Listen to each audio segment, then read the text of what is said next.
अस्सलाम वालेकुम viewers, welcome back to another vlog. तो फाइनली आपके भाई ने ये देखे जी पाकिस्तानी ड्रेसिंग की हुई है टाइम्स स्क्वायर पे, और ये है जी टाइम्स स्क्वायर का एरिया। तो आजकल यार लोगों में बहुत ही ना अजीब सी फीलिंग्स आ रही हैं, लोगों में अजीब से क्वेश्चंस हैं कि यार अभी इन दिनों में अमेरिका आना चाहिए या नहीं आना चाहिए, और पाकिस्तानियों को एंट्री मिल रही है या नहीं मिल रही। दो जो है ना यहाँ पे केस हुए, एक भाई को एंट्री मिल गई है और एक को डिनाई कर दिया गया है, पाकिस्तान वापस भेज दिया गया है। तो अपने एक भाई तो ये हमारे साथ आए हुए हैं जो कि दुबई से आए हैं, और भाई को अल्हम्दुलिल्लाह एंट्री मिल गई है, और एक भाई को जो है ना वो एंट्री डिनाई हो गई। अभी मैं गाड़ी में बैठता हूँ क्योंकि हमने इफ्तारी की है, और इफ्तारी के बाद हम निकल आए हैं जी यहाँ पे टाइम्स स्क्वायर के एरिया में। तो अभी मैं आपको सारी डिटेल देता हूँ कि क्या सीन होता है यहाँ पे, आपको आना चाहिए नहीं आना चाहिए, और यहाँ पे आपके क्या हालात चल रहे हैं जी। तो व्यूअर्स, मैंने अपना व्लॉग स्टार्ट किया था टाइम्स स्क्वायर पे। जैसे मैंने आपको पहले बताया कि जी दो हमारे दोस्त आए थे यहाँ पे, एक की एंट्री डिनाइड हो गई है, वो तकरीबन 3-4 दिन पहले उसकी एंट्री डिनाइड हुई थी। तो वो भी मैं आपको उसकी स्टोरी बताता हूँ, बेसिकली उसी की स्टोरी होगी। तो ये भाई को एंट्री मिल गई है अल्हम्दुलिल्लाह। जब उस भाई की एंट्री डिनाइड हुई तो हमें ये फील हुआ कि शायद जो एक रूमर्स चल रहे थे कि जी पाकिस्तानियों को जो है वो एंट्री नहीं दी जाएगी, एक रेड लिस्ट में डाला गया है, और जिनके पास वीज़ाज हैं उनको भी एंट्री नहीं मिलेगी। तो ये चीज़ तो भाई बिल्कुल नहीं है, क्योंकि ये भाई को भी एंट्री मिली है। उसको जब एंट्री डिनाइड हुई तो हमें ये फील हुआ कि ऐसा कुछ सीन है, लेकिन जब इस भाई को एंट्री मिल गई है, और इसके अलावा भी हमारे एक दो दोस्त और भी आए हैं as a tourist visa B1 B2 पे, तो उनको भी एंट्री मिल गई है। तो ये कोई ऐसा अभी कोई मतलब ना ब्लैक लिस्ट नहीं है पाकिस्तान जो है पासपोर्ट के, उसके ऊपर आपको एंट्री नहीं मिलेगी, एंट्री मिल रही है, ठीक है। तो इस भाई से तो भाई 2-3 क्वेश्चन हुए हैं। उन्होंने पूछा है आप यहाँ क्यों आए हो, उन्होंने बताया कि जी मैं एज ए टूरिस्ट आया हूँ। उसके बाद उन्होंने पूछा कितने दिन आपने रहना है, और तीसरा क्वेश्चन उनसे भाई से पूछा गया है कि जी आप ये भाई का दुबई से वीज़ा लगा था, तो दुबई में आप क्या जॉब करते हो। तो इन्होंने बताया मेरी ये जॉब है, दैट्स इट। कोई और क्वेश्चन, बैंक स्टेटमेंट नहीं मांगी, पैसे नहीं पूछे कि कितने आपके पास कैश मनी है, ये नहीं पूछा कि टूरिस्ट अट्रैक्शंस कौन कौन सी विजिट करोगे, कोई क्वेश्चन नहीं हुआ। सिर्फ इन 3 क्वेश्चंस पे भाई को एंट्री मिल गई। तो ये तो था इन भाई का एक्सपीरियंस कि इनको कैसे एंट्री मिली। अब मैं आता हूँ कि एंट्री डिनाइड क्यों की गई। बहुत से दोस्त ये गलती करते हैं, जो वो मैं समझता हूँ कि उसकी अपनी पर्सनल गलती है, जिसकी वजह से उसकी एंट्री डिनाइड हो गई। और हम में से अक्सर लोग जो है वो ये गलती करते हैं, लेकिन ये है कि उसकी बैड लक कि वो पकड़ा गया और उसको उन्होंने वापस एंट्री डिनाइड करके वापस भेज दिया। सबसे पहली चीज़, अभी वो पाकिस्तान है तो उसने मुझे सारी डिटेल बताई है। मैं कुछ दिनों से अवॉइड ही कर रहा था कि ये वीडियो ना ही बनाऊं, लेकिन अब चूँकि इस भाई को भी एंट्री मिल गई है तो मैं सोच रहा हूँ कि नहीं, इस पे आपको जो है ना वो आगाह करना चाहिए। अगर किसी की इन्फॉर्मेशन में इजाफा हो जाए तो ये मेरे लिए बाइस फ़ख्र है कि किसी बेचारे की एंट्री डिनाइड ना हो। तो सबसे पहले तो भाई वो पाकिस्तान से उसने किसी एजेंट से वीज़ा लिया हुआ था, और 30-40 लाख रुपए उसने दिए थे US वीज़े का। तो वीज़ा ओरिजिनल था, वीज़े में कोई ऐसा मसला नहीं था। तो जैसे ही पाकिस्तानी पासपोर्ट पे उसने ट्रैवल किया यहाँ न्यूयॉर्क JF के एयरपोर्ट पे, सबसे जो बड़ी गलती उसने की वो ये कि वो शलवार कमीज़ उसने पहनी हुई थी। यार आप अमेरिका आ रहे हो, फर्स्ट टाइम आ रहे हो, और आप शलवार कमीज़ देखें, ये मैंने शलवार कमीज़ पहनी है, ये हमारा फ़ख्र है, हमारा एक पाकिस्तानी कौमी लिबास है। लेकिन अगर आप इसको अवॉइड करें किसी भी वेस्टर्न कंट्री में, अगर आप ट्रैवल कर रहे हैं तो मेरे ख्याल से आप इसको अवॉइड करें, क्योंकि जब आपने शलवार कमीज़ पहनी होती है ना, तो ये मेरा खुद का एक्सपीरियंस है कि अगर इमिग्रेशन ऑफिसर ने जो है ना आपसे 2 क्वेश्चन करने हैं ना, तो ये ड्रेसिंग देख के वो आपसे 5 क्वेश्चन करेगा और आपको शक की निगाह से देखेगा। तो मैं ये बिल्कुल ये नहीं कह रहा कि आप बिल्कुल ना पहन के आए। हाँ, अगर आप फ्रीक्वेंट ट्रैवलर हैं, यहाँ आपका ग्रीन कार्ड है, या इससे पहले भी आपने B1 B2 वीज़ा पे ट्रैवल किया हुआ है, तो आप बेशक कपड़े पहन के आए। ये मैंने पहने, आप हम देखें अभी आपके सामने टाइम्स स्क्वायर पे गए हैं, नमाजें पढ़े, जो मर्जी पढ़े, कोई मसला नहीं है। तो ये मेरे ख्याल से उसका सबसे पहला जो वीक पॉइंट बना है वो ये कि उसने पाकिस्तानी ड्रेसिंग की हुई थी, शलवार कमीज़। उसको भी शायद बहुत फख्र था अपने शलवार कमीज़ पर। खैर चलो मैं इसके ऊपर ज़्यादा बहस नहीं करना चाहता। तो नंबर 1, जैसे ही उन्होंने, क्योंकि जो वीज़ा जो इमिग्रेशन ऑफिसर होता है, इवन के जो वीज़ा ऑफिसर होता है, वो सबसे पहले जो चीज़ देखता है ना, वो आपकी बॉडी लैंग्वेज देखता है। जब उसके सामने आप जा रहे हैं तो आपको वो फिजिकल देख रहा होता है, इसने पहना क्या है, इसका बॉडी लैंग्वेज, इसका कॉन्फिडेंस क्या है, ठीक है। तो इन चीज़ों से वो एक्सपर्ट होते हैं इन चीज़ों में, तो वो बांप लेते हैं बंदे को देख के ही। तो खैर उसने कहा जी मैं शलवार कमीज़ पहन के गया हूँ। शलवार कमीज़ मैंने पहनी हुई थी, ड्रेसिंग का भी मैंने पूछा ना, तो उसने बताया जी मैं शलवार कमीज़ पहन के गया था। तो सेकंड, जब उसने इमिग्रेशन ऑफिसर को अपना पासपोर्ट दिया, तो इमिग्रेशन ऑफिसर ने उससे पूछा कि आप यहाँ क्यों आए हैं। इसने कहा जी मैं एज ए टूरिस्ट आया हूँ, घूमने फिरने के लिए आया हूँ। उसने दूसरा क्वेश्चन इससे पूछा है, ये भाई से मैंने सारी डिटेल ली है, तो वो उसने मुझे बताया कि क्या क्या क्वेश्चनिंग हुई है। दूसरा क्वेश्चन जब इमिग्रेशन ने पूछा है, तो उसने यही जो नॉर्मली क्वेश्चन होते हैं कि आपने यहाँ पे कितने दिन रहना है। इसने कहा जी मैंने 15 दिन यहाँ पे स्टे करना है। उसने कहा ठीक है। तो थर्ड क्वेश्चन उसने कहा जी what are the places you are going to visit, what is your intention to do, what are you going to do in the New York city. उसने पूछा कि आप न्यूयॉर्क सिटी में क्या करोगे 15 दिन।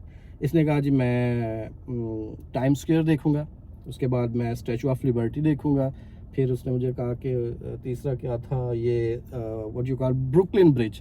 ये 3 चीज़ें जो है ना, यही मोस्ट कॉमन है यहाँ पे। उसने बताया जी मैं ये 3 चीज़ें विज़िट करूँगा। तो आगे से कहता है वीज़ा ऑफिसर ने मुझसे पूछा कि इसके अलावा कुछ और आप विज़िट करना चाहो या कुछ और। इसने कहा जी नहीं मेरी और कोई इंटेंशन नहीं है, मैं यही देखूँगा। कहता है वीज़ा ऑफिसर ने मुझसे पूछा कि आप 15 दिन में ये 3 जगह सिर्फ विज़िट करने का आपका प्लान है। इसने कहा जी यस। अब यार जो बंदे यहाँ पे एज ए टूरिस्ट वीज़ा आए हुए हैं या जो लोग यहाँ पे रहते हैं, तो उनको पता है कि आप स्टैचू ऑफ लिबर्टी जाएं, 10 मिनट के बाद आप बोलेंगे यहाँ से चलें, क्योंकि आप पिक्चर बनाएंगे, 1-2 वीडियो बनाएंगे, उसके बाद चलेंगे, वो एक स्टैचू है, ठीक है। आप 5-10 मिनट के बाद बोलेंगे भाई यहाँ से चलो। पहली बात तो वहाँ पे आपको फेरी के जरिए जाना पड़ता है, बाई रोड आप नहीं जा सकते, ठीक है। तो लिटरली आप चलें 1 घंटा लगा लें, 2 घंटा लगा लें, ठीक है। इसके बाद फिर आ जाता है ब्रुकलिन ब्रिज। ब्रुकलिन ब्रिज का भी यही हाल है भाई। आप 10 मिनट के बाद मैक्सिमम आप क्या कर सकते हैं, ब्रुकलिन ब्रिज के एक साइड से दूसरी साइड जाएंगे, दूसरी साइड से दूसरी साइड जाएंगे, तो ये 10-15 मिनट में ये भी काम खत्म हो जाता है। और आप अपनी पिक्चर्स लेंगे, सेल्फी लेंगे, तो ये भी मैक्सिमम आप लगा रहे तो आप 1 घंटे से ज़्यादा वहाँ नहीं स्टे करते। जो बंदे यहाँ से होके गए हैं वो कमेंट सेक्शन में ज़रूर बताएं कि इससे ज़्यादा अगर आप वहाँ पे रुकेंगे तो क्या आपका रुकने का दिल चाहेगा? नहीं चाहेगा भाई, कोई भी नहीं रुकता। और टाइम स्केयर पे ये है कि आप चलो आधा घंटा 1 घंटा रुक सकते हैं, क्योंकि वहाँ गेट टुगेदर काफ़ी होता है, काफ़ी लोग होते हैं, हल्ला गुल्ला, वो स्क्रीन्स वगैरह चल रही होती है, एडवर्टाइजमेंट चल रही होती है, और कुछ लोग फन वगैरह भी पेश कर रहे होते हैं, तो वहाँ पे भी चलें। हार्डली भी भाई इन तीनों जगहों को आप 2 से 3 घंटों में विजिट कर सकते हैं। तो उसके जहन में ये गया कि 15 दिन आपको क्यों चाहिए ये 3 जगहों को विजिट करने के लिए, इसके अलावा तो आपका कोई और प्लान नहीं है। कहता इतना ही उसने मुझसे जब ये क्वेश्चन किए हैं कि 15 दिन में सिर्फ आपने ये 3 जगह विजिट करनी है, तो इसने कहा जी मैं सिर्फ 3 ही जगह करनी है विजिट। तो उसने कहा जी ठीक है। उसने पासपोर्ट लिया, एक दूसरे ऑफिसर को बुलाया, और उसका पासपोर्ट कहता मेरा पासपोर्ट उसने उसको दिया, और दूसरे ऑफिसर ने मुझे कहा कि ठीक है आप आ जाओ, आपकी सेकंड इंस्पेक्शन होगी, यानी कि आपसे मज़ीद इन्वेस्टिगेशन होगी। तो कहता वो मुझे एक साइड पे ले गए, पता नहीं कैबिन था या जो भी था, ऑफिस था। वहाँ पे जाके ऑफिसर ने पूछा कि आपके पास लगेज वगैरह, या आपका लगेज को क्या क्या है आपके पास। कहता है एक मेरे पास हैंड कैरी था, और एक जो चेक्ड इन लगेज होता है, जो बैग होता है, वो भाई साहब ने अपने साथ कैरी किया हुआ था, और वो एक बड़ा बैग था 30 kg। कहता है उसमें भी मेरा सामान था। तो जब बेल्ट से मेरा वो बैग भी लेके वापस आए, तो मुझे कहता है वीज़ा ऑफिसर ने कहा कि आप 15 दिन आए हो तो आपके पास 2 बैग क्यों? यार आप देखें ना, ये आपकी गलती है। ये छोटी छोटी चीज़ें होती हैं जो वीज़ा ऑफिसर को ना शक डालती हैं कि 15 दिन में आप आए हैं, इतना बड़ा आपने एक बैग लिया है, एक हैंड कैरी आपने लिया है, कपड़े उसमें डाले हुए हैं, तो वीज़ा ऑफिसर तो पूछेगा ना कि आप 15 दिन यहाँ रह रहे हो, तो इतना सामान आप क्यों लेके आए हो? अच्छा, ये क्वेश्चन भी उसने पूछा। कहता जी नहीं ये कुछ मेरे दोस्तों के हैं, कुछ ये है वो है। तो उसने कहा ठीक है। बाद में इससे क्वेश्चन हुआ कि क्या तुम्हारा कोई जानने वाला यहाँ पे है अमेरिका में? इसने कहा जी मेरा यहाँ पे जानने वाले हैं। जबकि इसके जो DS 160 फॉर्म था उसमें लिखा हुआ था कि मेरा कोई जानने वाला यहाँ नहीं है। इसीलिए मैं कहता हूँ जब आप एजेंट से वीज़ा लगवाएं तो अपना DS 160 फॉर्म जो है उससे मांगा करें और देखा करें कि उसने आपके बारे में क्या क्या इन्फॉर्मेशन लिखी हुई है। इसने कह दिया हाँ अब DS-160 फॉर्म है, क्योंकि उनके पास सारा डाटा होता है, रिकॉर्ड होता है। तो इसने बहरहाल कह दिया जी नहीं, वो बाद में मेरे को जानने वाले थे, ये वो इस बात गोल कहता मैंने करने की कोशिश की। तो वीज़ा ऑफिसर, आप देखें जब आप एक झूठ बोलते हैं ना, तो एक झूठ को कवर अप करने के लिए ना आपको बहुत सारे झूठ बोलना पड़ते हैं। तो कहता है ये हो गया। उसके बाद जब उन्होंने फिर इसके बैग को सर्च करना शुरू किया, जो इसका बैग था लगेज वाला, यार मैं समझता हूँ कि इससे बड़ी गलती इंसान नहीं कर सकता जो गलती इसने की है। एक फाइल कवर था, और फाइल कवर में इसकी जितनी भी एजुकेशन सर्टिफिकेट्स थे ना, वो सारे उसमें थे। और उसके अलावा इसका जो वर्क एक्सपीरियंस थे, यानी जहाँ जहाँ इसने काम किया होता IT से रिलेटेड, इसका अकाउंट्स के रिलेटेड ना, इसने पाकिस्तान में कोई जॉब करता था ये बंदा, तो उसके वर्क एक्सपीरियंस। और उसके अलावा इसने CV बना के रखी हुई थी उसमें, यानी कि 5-6 कापियाँ ना CVs, अपनी जो CV होती है उसकी इसने 8-10 कापियाँ बना के रखी हुई थी। जाहिर है इंटेंशन तो बंदे की यहाँ कुछ और ही होती है। तो ऑफिसर ने पूछा कि आप यहाँ एज ए टूरिस्ट आए हो, तो ये अपने सर्टिफिकेट्स क्यों लाए हो, यानी कि अपनी एजुकेशन सर्टिफिकेट्स हैं, आपके वर्क एक्सपीरियंस हैं, उसके अलावा ये CV किस लिए है। तो जाहिर है अब इसके पास और कोई ऑप्शन नहीं है। इसने कहा जी वो मैं अगर कोई जॉब मुझे मिल गई तो दैट्स इट। जब आपने बोल दिया मुझे अगर कोई जॉब मिल गई, कोई ऑप्शन मिल गई तो मैं करूँगा, भाई सोचना भी नहीं फिर आपको कोई एंट्री देगा। उसने कहा अच्छा ठीक हो गया। तो कहता वो मुझे आइडिया हो गया था उस टाइम कि अब मुझे ये लोग एंट्री तो नहीं देंगे। उसके बाद देखें ये जो वीज़ा ऑफिसर होते हैं ना, इनको पता होता है, इनके हाथों से भाई एक दिन के पता नहीं कितने लोग गुजर रहे होते हैं, तो इनको हर चीज़ का पता होता है, हर चीज़ इनके हाथों से गुजरती है, तो आप इनको बेवकूफ़ नहीं बना सकते। उसके बाद इसका मोबाइल उन्होंने लिया, मोबाइल पे वो जो जब चीज़ें चेक करते हैं तो वो हर चीज़ चेक करते हैं। मोबाइल के गूगल में इसने सर्च किया हुआ है how to find jobs, how to find accounts job in New York City. तो कहता है उसने सारा कुछ पैक किया। उसने कहा ठीक है आप बैठो। तो जो नेक्स्ट अवेलेबल फ़्लाइट थी, उन्होंने कहा जी नहीं, आपकी इंटेंशन जो है यहाँ पे है वो यहाँ पे एज ए टूरिस्ट नहीं है, आप यहाँ पे घूमने फिरने आए हैं। और उसके अलावा फिर आपको पता है कि जब आप यहाँ पे आते हैं तो आप दोस्तों से पूछ रहे होते हैं कि यार जॉब का क्या सीन है, कैसे मिलेगी, क्या क्या अपॉर्चुनिटीज़ हैं। तो आप जब भी यहाँ पे आएँ भाई, आपकी इंटेंशन जो भी है एटलीस्ट अपना मोबाइल सारा कुछ क्लियर करके आया करें, सारा अपना डाटा क्लियर करके आया करें। और आपकी जो भी इंटेंशन है, आप एज ए टूरिस्ट आए हैं तो आप एज ए टूरिस्ट ही यहाँ पे आपको आना चाहिए और यहाँ से वापस जाना चाहिए। बहरहाल ये थी जी उस भाई के साथ जो है वो मिस हैपन हुआ है, या जो भी आप कह रहे हैं उसकी अपनी बैड लक हो गई कि किसी ने उसको इतना गाइड नहीं किया हुआ था। तो वो इस तरह अभी देखें उसने कितने पैसे जो है वो एजेंट्स को दिए हैं, टिकट पे पैसे खर्चे। और इस तरह का जो बंदा एंट्री डिनाइड होता है ना, वो ज़िंदगी में सोचे भी नहीं कि दोबारा उसको एंट्री मिलेगी, क्योंकि वो ऑलमोस्ट ब्लैक लिस्ट में चला जाता है, क्योंकि वो जो उन्होंने वीज़ा दिया होता है उस वीज़े का वो गलत इस्तेमाल कर रहा है। तो इनके ऊपर जो है वो मार्क्स डाल देते हैं उस बंदे के नाम पे। वो कभी भी अब दोबारा वीज़ा अप्लाई करेगा उसको वीज़ा नहीं मिलेगा, एंट्री यहाँ पे ढूंढेगा तो एंट्री भी उसको नहीं मिलेगी। सो ये थी रीज़न कि उस भाई को एंट्री क्यों नहीं मिली। तो आप भी अगर यहाँ पे आ रहे हैं तो इस तरह की चीज़ों से अवॉइड करें। कोई भी डाटा आपके मोबाइल में नहीं होना चाहिए। किसी के साथ आपकी गपशप है तो वो भी जो है जॉब रिलेटेड, अगर आपकी इंटेंशन कुछ और है तो ये चीज़ें जो है वो आपकी बिल्कुल क्लियर अप होनी चाहिए, तब आप यहाँ आए।